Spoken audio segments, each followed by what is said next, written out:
Caché dans une petite cour, le Duke's Bar est une institution. Ian Fleming, créateur de James Bond, y trouvait son inspiration.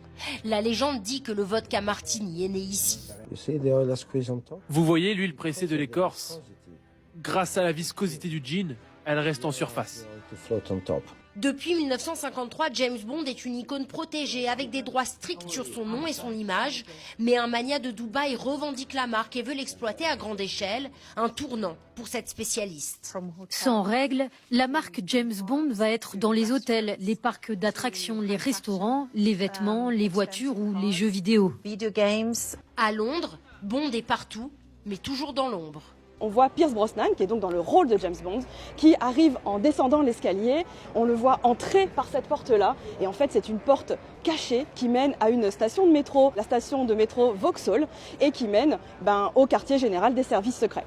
Autre changement majeur, Amazon prend désormais le contrôle créatif de la saga. Au-delà des films James Bond, on va peut-être voir apparaître de nombreuses déclinaisons, des spin-offs, des dessins animés pourquoi pas, des bandes dessinées, des séries. Un virage qui intrigue les Britanniques. Il est probablement temps d'avoir une James Bond féminine ou peut-être un James Bond noir. James Bond correspondrait mieux à un stéréotype américain plutôt qu'à l'idée que je me fais d'un Britannique, car il est tellement sexiste. Les fans de l'agent 007 se demandent désormais quand sortira le prochain James Bond, mais surtout qui l'incarnera. Parmi les favoris, Tom Hardy, Aaron Taylor-Johnson et Idris Elba.